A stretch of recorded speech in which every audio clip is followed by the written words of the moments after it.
മലയാളം അടക്കമുള്ള ഭാഷകളെ അവഗണിച്ച ഒരു ഭാഷയെ മാത്രം പരിപോഷിപ്പിക്കുന്ന കേന്ദ്ര നിലപാടിനെ എതിർക്കണമെന്ന മുഖ്യമന്ത്രി പിണറായി വിജയൻ കേരള ഭാഷാ ഇൻസ്റ്റിറ്റ്യൂട്ടിന്റെ വൈജ്ഞാനിക പുരസ്കാരങ്ങൾ വിതരണം ചെയ്ത് സംസാരിക്കുകയായിരുന്നു മുഖ്യമന്ത്രി.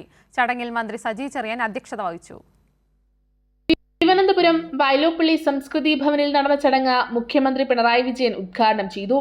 ഡോക്ടർ ഗോപകുമാർ ചോലയിലിന് NV കൃഷ്ണവാര്യർ സ്മാരക വൈജ്ഞാനിക പുരസ്കാരവും MP കുമാരൻ സ്മാരക വിവർത്തന പുരസ്കാരം R പാർവതി ദേവിക്കും മികച്ച ഗവേഷണ പ്രബന്ധത്തിനുള്ള ഡോക്ടർ KM ജോർജ് സ്മാരക ഗവേഷണ പുരസ്കാരം Irinjalakuda government girls higher secondary സ്കൂളിലെ അധ്യാപിക ഡോക്ടർ ഇന്ദുലേഖ KS-നും മുഖ്യമന്ത്രി കൈമാറി.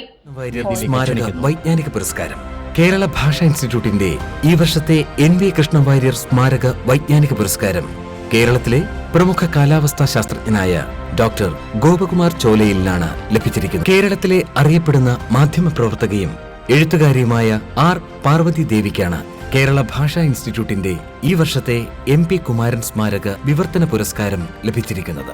ബൃന്ദ കാരാട്ടിന്റെ an education for Rita a memoir എന്ന കൃതിയുടെ വിവർത്തനമായ റീത്തയുടെ പാഠങ്ങൾ ഓർമ്മക്കുറിപ്പുകൾ എന്ന ഗ്രന്ഥമാണ് R പാർവതി ദേവിയെ ഈ പുരസ്കാരത്തിന് അർഹ. അധ്യാപികയും എഴുത്തുകാരിയുമായ ഡോക്ടർ ഇന്ദുലേഖ KS-ന് കേരള ഭാഷാ ഇൻസ്റ്റിറ്റ്യൂട്ടിന്റെ ഈ വർഷത്തെ ഡോക്ടർ KM ജോർജ് സ്മാരക ഗവേഷണ പുരസ്കാരം ലഭിച്ചിരിക്കുന്നു.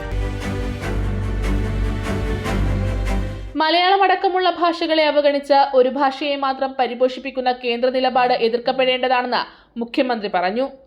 8ാം ഷെഡ്യൂളിലെ എല്ലാ ഭാഷകളെയും പരിപോഷിപ്പിക്കാനും പ്രചരിപ്പിക്കാനുമുള്ള ഉത്തരവാദിത്വം യൂണിയനുണ്ട്. എന്നാൽ ആ ഷെഡ്യൂളിൽ തന്നെയുള്ള മലയാളമടക്കമുള്ള മറ്റെല്ലാ ഭാഷകളെയും അവഗണിച്ചുകൊണ്ട് ഒരു ഭാഷയെ മാത്രം പ്രോത്സാഹിപ്പിക്കുന്നതാണ് കാണുന്നത്. മലയാള ഭാഷയിലെ വിജ്ഞാനത്തെ പ്രോത്സാഹിപ്പിക്കുന്നത് മലയാള ഭാഷയുൾപ്പെടെയുള്ള ഭാഷകൾക്ക് എതിരായ നീക്കങ്ങളെ ചെറുക്കാനുള്ള ഊർജമായി മാറണം. മെഷീൻ ഫ്രണ്ട്ലി ലാംഗ്വേജ് അല്ല എന്ന പേരിൽ ലോകത്തുള്ള പല ഭാഷകളെയും സാങ്കേതിക വിദ്യാരംഗം ഇന്ന് പിന്തള്ളുകയാണ്. ഇത് മറികടക്കാൻ നമ്മുടെ മാതൃഭാഷയ്ക്ക് കഴിയണം.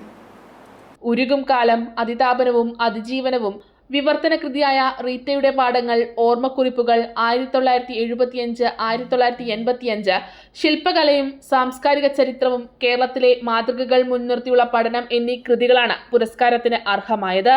കൈരളി ന്യൂസ്, തിരുവനന്തപുരം.